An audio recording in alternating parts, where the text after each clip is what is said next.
Officer Jonathan. What's your problem saying? Jonathan Ricketts Cape Coast. So who come from the front of now, what about for how many years? Me paucheo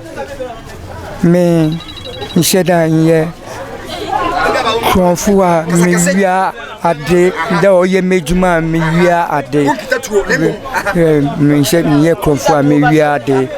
from the beginning. Ahobrasim boni bie ni ho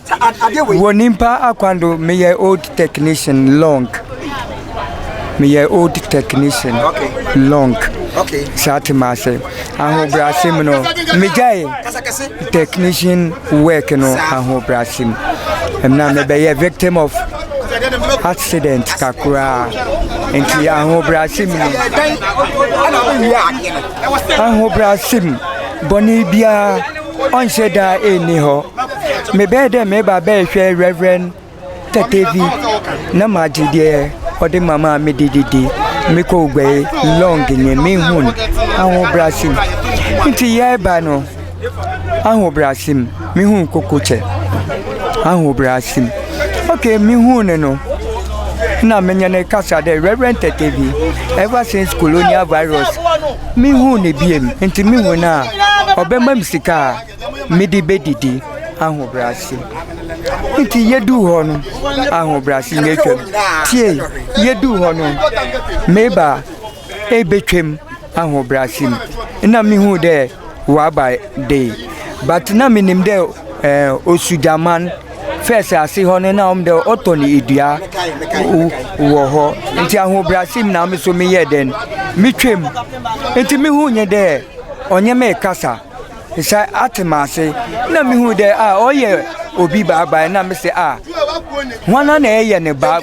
ade no tu ye na bantu onye amite se ebo me emren ade no tu ye na bantu onye ami na mitu ono no ofi oho no right side no na otwemu be nti me hu de onye obi kasa me hwa anye de wetu ne America oko na me sabade o se woba na me se abasem ke na me so me twem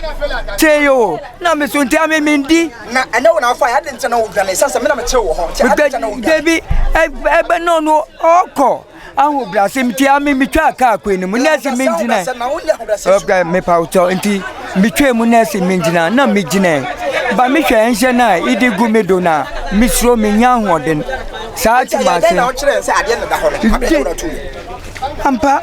otu americano na mi hu de watu a odi america kokote no de olodunu wo ba o na odi america na me se me ye hwe abadenti ba me hwa oko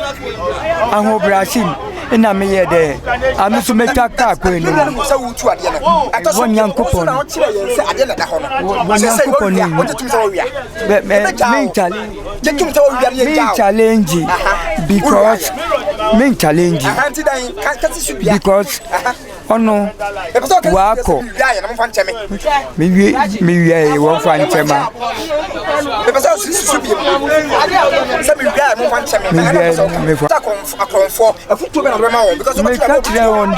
me catch there ewi onye bibia oye onye bibia ode ejumado edi be wi ade no fasire na nye bi ye den edi onu ye best there ebe ye den ibe wia amemisusia me ye den me wo ho nyin because me ye victim na ho brase na ade na mesire na me de ye den me di enti ameson ameson mepa won chen wonipa na akwane do de nimpa na ofum nimpa odu baby a nimpa sorry tia nimpa oba ne de ma yeyi nyankopon fi ho a nimpa na ebe pa ne chew enti mepa chew nyo mepa chew nyankopon na ebo so na asase awo na e yazi nyina ye esusu de menkwa asori de bia ba maso den enti menko enti bibia fachem Atefo attention TV so ana wani guso ya wo hwei evangelist wili nie konfa ya che no school junction a ya ka ho bibi no be hwiaye ba onim se ehye nsoso no adwuma no mu na ewo na ode foto bebri ama konfo se ehia se be kokko hwiade pa adwuma bi na ye pia wota kra kona koton esansa ni pa atwa ha hia camera no bezuma mu ohu sa bebri pesa wonu ku no na nso nyame ya som ne ntino e be hwa se bibia enye no le mo se wa bonte na hwade a fatu ho fo se kro no nya de pa e se enwe no ka adwam Eba mo den na koma police for sare ba ya bibia e betumatwa enti attention TV so ni evangelist we nie awrade nhyirawo